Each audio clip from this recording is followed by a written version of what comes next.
Достар, біз қазір осындай оюды қалай салуға болады? Кей кезде домбыраға немесе киімдерге маталардан арнайы өзіңіздің оюыңызды салғыңыз келетін шығар. Осы жерден кривая бизе деген инструмент таңдаймыз.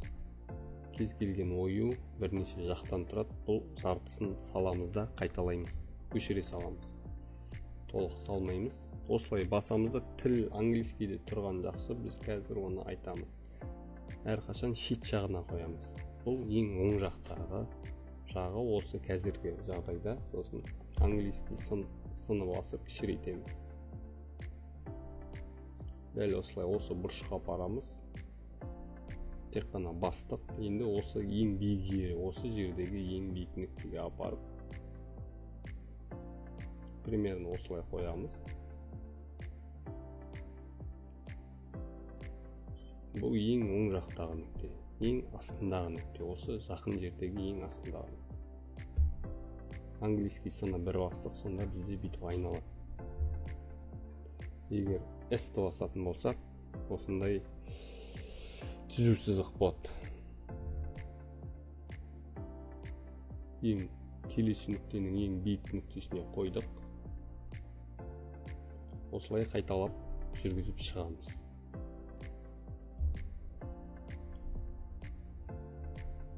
Бұл инструментті көбірек жұмыс жасау керек, қолды үйрету керек. Ең биік нүктесіне қойдық та, английский C деген кнопканы бастық. Осындай қиын жерлерде ортасына қоямыз. Мына жерге қоймаймыз, мына жерге қоямыз.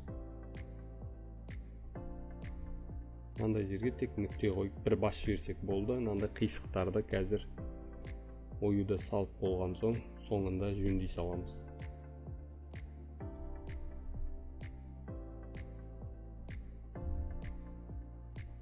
Мына жерге қоюдың қажет жоқ.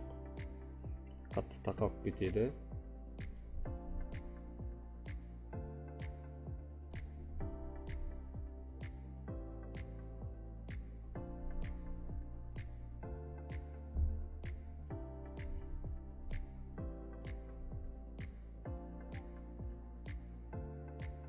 Мына жерге қою керек. Бұл жерде сурет қисық болып тұр. Дәл осылай алдық мысал ретінде. Мына стрелканы басамыз да, осылай әрбір нүктені белгілеп жөндеп аламыз. Нүктенің үстіне бассақ қозғауға болады. Осы жерде кейбір кездерде сіздікі мынандай углдарыңыз осындай болып кетуі мүмкін. Осы жерден үшкірді басып үшкір қылып аласыз. Мүмкін болғанша сізде нүкте аз болған жақсы. Ол оюыңызды әдемі қылады.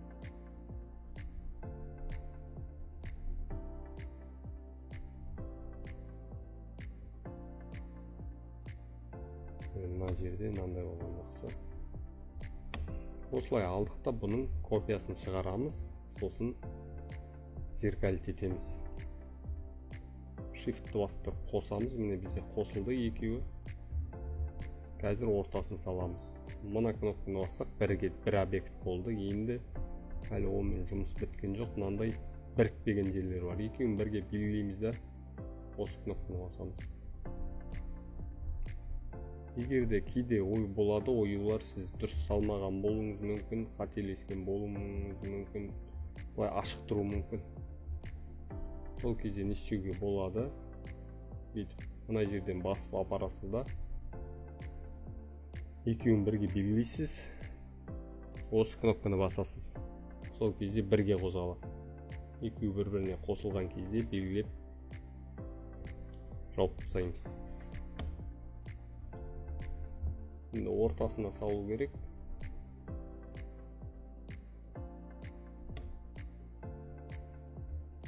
Копиясын шығардық. Біріктірдік.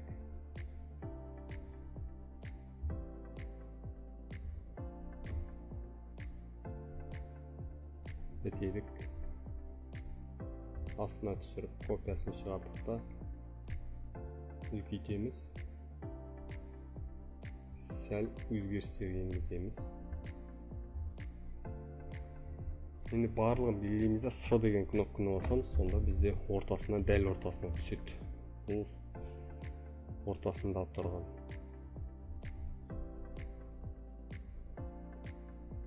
Яққа апарсақ жоқ болып кетеді.